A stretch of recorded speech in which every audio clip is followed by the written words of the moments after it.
né? Então, eu estava vendo lá um artigo em relação a diagnóstico, né, de problemas de retina, né? Então, de doenças que acometem a retina. E aí o pessoal faz aquela imagem, né? E aí vai comparar e você tem ali uma taxa de acerto, muitas vezes, em torno de 50%, né? Daquelas doenças. Então, até o pessoal está utilizando agora a inteligência artificial para ajudar os profissionais, né, os oftalmologistas, né, a ter uma acurácia melhor, né? A mesma coisa para alguns padrões de câncer, né, que já estão se utilizando também de inteligência artificial, por exemplo, para aumentar essa acurácia, né?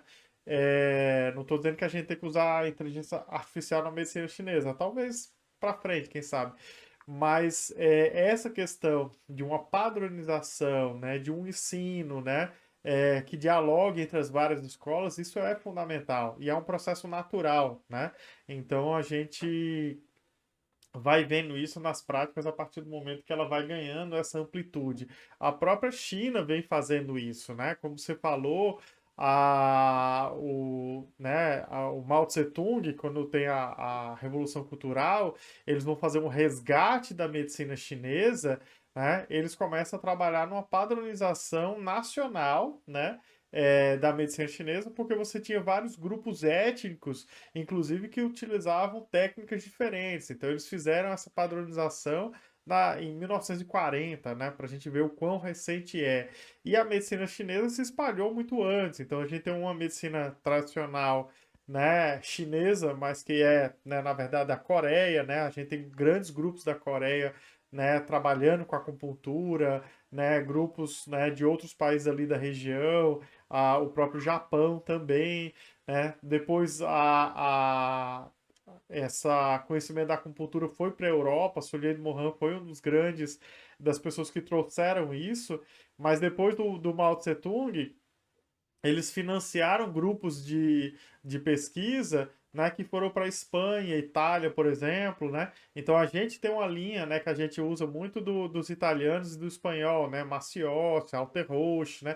Esse pessoal que não é a mesma linha francesa, por exemplo, né? Então imagina padronizar isso tudo. Mas eu acho que é um papel fundamental.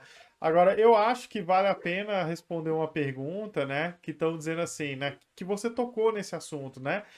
Tem como você fazer uma pesquisa levando em consideração as questões, né, do Qi, da medicina, né, os conceitos clássicos da medicina chinesa, né? Acho que a resposta que a gente tem que dar bem clara é sim, né? Você tem como fazer isso utilizando justamente protocolos que considerem essa individualização, que considerem esses diagnósticos, e a partir daí você consegue incluir no protocolo de pesquisa que você ainda mantenha, né, uma randomização, uma aleatorização, né, do processo, que você faça, né, uma pesquisa, né, cegada, né?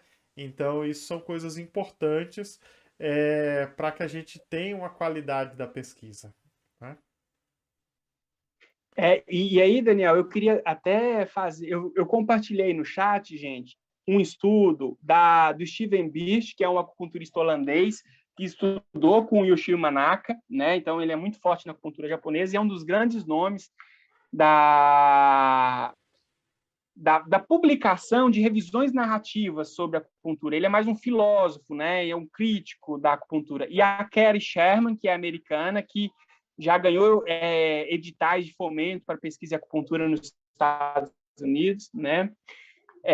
Mas isso é muito bacana. Assim, uma primeira informação que eu queria dizer, compartilhar com vocês, é que o próprio Soulier de Morin ele foi indicado para o Prêmio Nobel de Medicina em 1950. Se você digitar aí no Google indicações para o Prêmio Nobel de 1950, você vai ver a indicação do Soulier de Morin, porque Soulier de Morin ele era um cônsul da França na China e ele foi para Yunnan antes da queda do último imperador, né? Então, o último imperador caiu em 1911 e aí o governo do Kuomintang veio, tomou o poder e começou a perseguir tudo que era tradicional. A ideia do Kuomintang era tornar a China capitalista, científica, né, bem nos moldes ocidentais.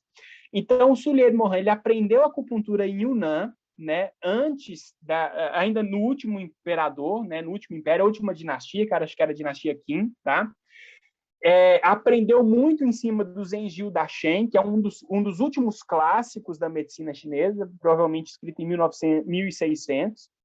E aí, quando ele volta para a França, nos anos 20 ou 30, ele começa, né, por causa de um contato com com médicos no Hospital de Lyon, ele começa a desenvolver a prática da acupuntura, os médicos começam a se interessar, então ele começa a formar as primeiras turmas de acupunturista multiprofissionais, certo? E aí ele começa a escrever seu livro. E aí, quando ele foi traído por um acupunturista médico argentino chamado Roger de la Fuy, que começou com a ideia de que a acupuntura tinha que ser só para médico, né? E aí ele ficou muito chateado, teve um AVC em seguida, foi o tempo dele terminar a sua obra, ele morreu, né? E aí, por causa desse livro, Le Acupuncture Chinese, né? Não vou saber falar em francês aqui, ele foi indicado ao Prêmio Nobel, mas não ganhou. Só que em 2015, se não me falha a memória, a doutora me ajuda aí, Daniel. Tu Yuyen, vou saber pronunciar o nome dela agora. Tuyuyu. Tu Yuyu, né? Isso. Ela ganhou o Prêmio Nobel de Medicina avaliando, gente, os efeitos de um produto da erva da Artemisia cinesis, aquela planta que a gente usa na moxa, para o tratamento da malária. E aí, na hora que você entra no Prêmio Nobel de 2015, você vê que todo o desenvolvimento da pergunta de pesquisa, das hipóteses, elas surgiram com base num estudo profundo dos clássicos da medicina tradicional chinesa.